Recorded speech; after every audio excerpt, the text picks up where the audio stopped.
Salut tout le monde, bienvenue dans cette nouvelle vidéo Lego. J'espère que vous êtes prêts, que vous êtes bien assis parce qu'aujourd'hui je vais pas faire dans la dentelle. Je vais pas mettre de gants. Ou alors si, mais ça sera celui de Thanos. Parce qu'aujourd'hui, ça sera une vidéo 2 en 1. Et un petit peu comme Highlander, seul un pourra survivre, j'ai envie de vous dire. Puisqu'on va parler du fameux Drakkar de l'espace tiré par des chèvres dans la gamme Marvel pour le film Thor Love and Thunder. C'est sorti le 26 avril, j'ai juste pile quasi un mois de retard. Mais il y a 2 boîtes qui sortent. Donc vous avez compris qu'on va également parler de la petite sœur, la boîte à 20 balles, alors que le Drakkar, lui, est vendu pour 50. Bref, 2 boîtes autour du dernier opus à sortir qui va rassembler toute une myriade de super-héros comme Star-Lord, comme Mighty Thor, avec Jane Foster, ou encore, bien évidemment, Chris Hemsworth, qui rempile encore une fois, et il commence à être dans les héros qui traînent en longueur, puisqu'il aura droit à son 4e film, avec donc effectivement Thor. Bref, des aventures spatiales qui devraient bien démarrer, puisqu'on va avoir un Drakkar de l'espace. Bref, je ne vous en dis pas plus. On découvre les 2 boîtes et on se retrouve à la fin pour mettre un petit coup de Mjolnir sur tout ça et avoir la sanction finale, la sanction divine finale sur ces 2 boîtes.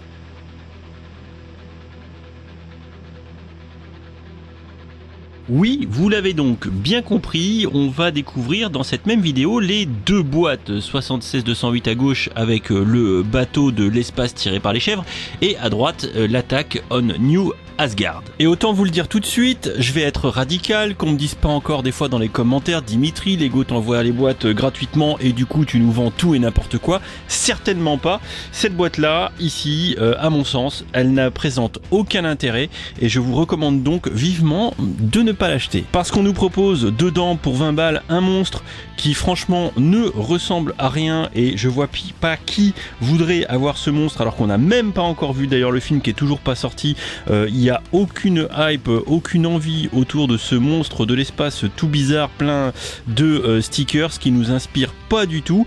Encore un monstre un peu random qui va apparaître au début du film et qui va disparaître en moins de 2 minutes de l'écran, tout comme par exemple le monstre qu'on a dans la boîte de Doctor Strange 2. Et l'autre argument qui milite pas en la faveur de cette boîte, c'est que les 3 figurines qui sont fournies dans ce set à 20 balles, et bien en fait ce sont exactement les mêmes qui sont dans le set du Drakkar de l'espace. Et je vous vois venir à 15 km, vous allez me dire Dimitri, ouin, sniff, cette boîte là elle coûte que 20 €, c'est moins cher. Mais attendez, le Drakkar, vous allez le trouver certainement en promo, il y aura au moins le bateau et les mêmes figurines, voire plus. Donc cette boîte n'a pas de sens, mais elle n'en a vraiment pas. Bah du coup, très simplement, je vous propose qu'on se concentre sur le Drakkar de l'espace tiré par les chèvres, puisque le premier set 76-207 ne présente à mon sens aucun intérêt. Et les chèvres, parlons-en, on va commencer tout de suite un petit peu de mythologie nordique, parce que moi qui trouvais ça très très drôle, ça a quand même une signification.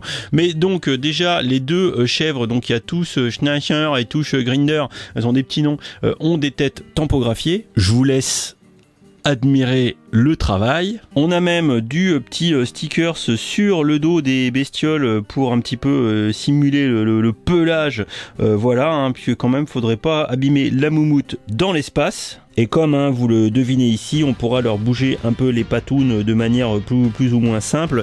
Et on a un petit support avec une tige technique qui permet un petit peu de simuler, mise au point, s'il te plaît, voilà, de simuler le fait qu'elle soit un petit peu en lévitation en train de tracter le bateau. Le bateau en lui-même, pas grand chose à dire. Je pense qu'on reconnaît que c'est un Drakkar à sa forme. De ce point de vue-là, pas de souci. Le pont avant ici est franchement vide. Néanmoins, ça permet de pouvoir placer les figurines dessus, sans quoi on serait peut-être un petit peu emmerdé. On peut ouvrir l'espèce de cahute à l'intérieur, vous voyez, avec un petit mécanisme. De quoi ranger quelques petites bricoles et particulièrement un petit tableau de New Asgard.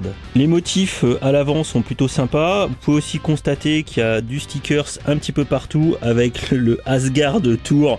Voilà, toujours un petit peu what the fuck. Et des boucliers qui sont placés comme ça sur les côtés du navire pour faire un petit peu cette espèce de pseudo décoration viking. Bon, va falloir être bon en collage de stickers. Stickers que d'ailleurs on retrouve un petit peu partout, dont même à l'arrière pour avoir le numéro d'identification du bateau ici, comme vous pouvez le constater. Bon, ensuite vous vous en doutez, le vrai intérêt de la boîte, c'est les 5 figurines qui sont avec, et vous pouvez toutes les considérer grosso modo comme inédites. On a tout d'abord la figurine de Thor, qui franchement est toute beauté, la tête n'est pas nouvelle, mais regardez le torse et les jambes, bah c'est juste magnifique, les motifs sont très stylés, et vu qu'il a perdu du ventre, il est beau gosse. Et visiblement, la petite coupe de cheveux viking serait nouvelle dans cette couleur, voilà, mais on l'aurait déjà vu, et bien sûr, il a un torse tampographié également. Ensuite, on a la figurine de Jane Foster, alias Mighty Thor,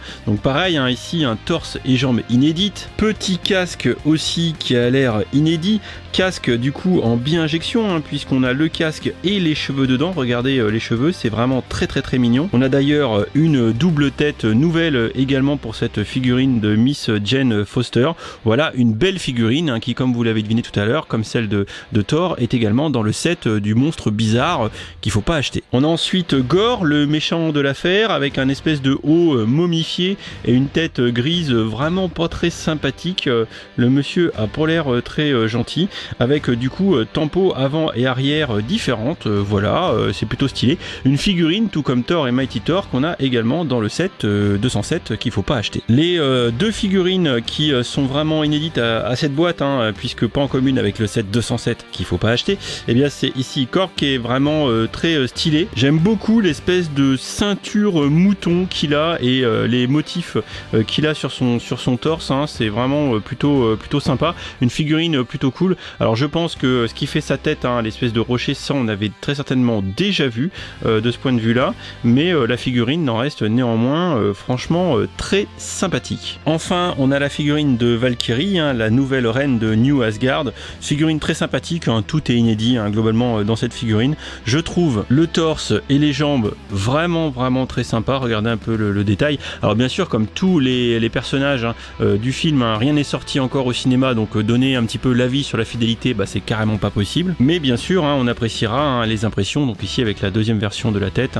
ou encore l'arrière du torse, qui est vraiment très stylé. Et en conclusion, je pense qu'on va être assez d'accord sur le fait qu'elles sont stylées ces figurines et que c'est vraiment l'atout de cette boîte. Et cette boîte, je parle au singulier parce que non, cette boîte-là n'existe pas. Non, elle n'est pas sortie. Lego nous a pas proposé un Stremon tout moche, Watt millions d'années avant la sortie du film, on sait même pas ce que c'est, et que c'est moche de toute façon. Alors c'est pas la faute à Lego, mais c'est juste moche. Donc je ne comprends pas l'intérêt de se raccrocher aux briques comme on peut, tant qu'on peut, pour sortir des boîtes, parce qu'il faut sortir des boîtes. Cette boîte-là n'a pas de sens. Et tout ça pour vous dire que oui, Dimitri, sniff, édition 2, que la boîte est moins chère. Non mais attendez, la boîte avec le Drakkar, vous la toucherez largement à moins de 50 balles avec des petites promos qui vont bien sur Amazon ou que sais-je.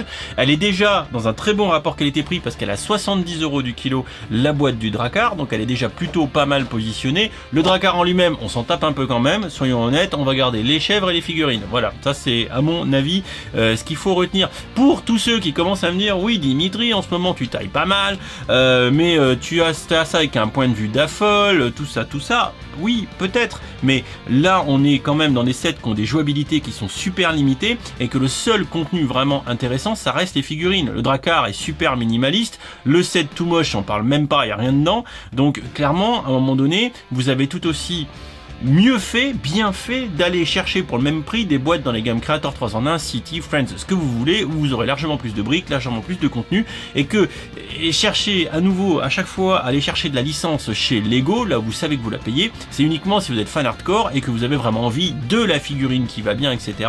Parce que on le sait, c'est valable chez Marvel, c'est valable encore plus dans la gamme Jurassic World, etc. que le truc intéressant, c'est souvent les dinosaures, les figurines, etc. et que les constructions qui sont autour, bien souvent, sont assez peu intéressantes. Le contre-exemple dans la gamme Marvel, en généralement, c'est les bateaux, c'est les vaisseaux, les Milano, etc. qui sont très bien faits, où là t'achètes vraiment le vaisseau, ou dans Star Wars où t'achètes vraiment le vaisseau, mais mis à part ça, bien souvent, les constructions sont souvent à la traîne en regard des figurines qui sont proposées dans les boîtes, et là, pour moi, ce Drakkar de Thor Love and Thunder ne fait pas exception. Le bateau est sympa, mais fragile, c'est pas ouf, les figurines sont top, donc, encore une fois, je pense ici qu'on est assez logiquement dans un point de vue soit d'affol, soit de tifol, c'est-à-dire d'ado, soit éventuellement de fan hardcore de la licence. Pour les plus jeunes, je ne saurais que trop vous conseiller de passer votre chemin et d'aller acheter pour le même prix autre chose. Voilà, voire même un autre jouet, hein, je m'en fous, mais pas forcément ce set-là. Voilà, donc je pense que concrètement, les plus jeunes, même s'ils sont adressés sur la boîte, parce qu'il est bel et bien marqué 8+, moi, j'aurais tendance à vous dire que vous aurez tout aussi mieux fait de dépenser un peu mieux votre argent. N'en déplaise à ceux qui pensent que je fais du bashing gratos. Je ne pense pas. Je pense que ces boîtes-là, malgré un âge cible assez faible, on est quand même plutôt à la recherche ici des ados, voire des adultes, quand même, de manière un petit peu déguisée par le biais des figurines, et que les constructions en elles-mêmes, je me répète un peu, la conclusion est un petit peu longue, plus que la review en elle-même d'ailleurs, on vient chercher un petit peu plus les fans hardcore que les fans de construction, et que pour les fans de construction avant tout, à savoir de Lego, il y a mieux. Voilà, je vous fais des bisous, on en discute dans les commentaires, même si vous n'êtes pas d'accord, mais c'est pas très grave, et puis je vous dis à très vite pour une prochaine vidéo, et ciao ciao.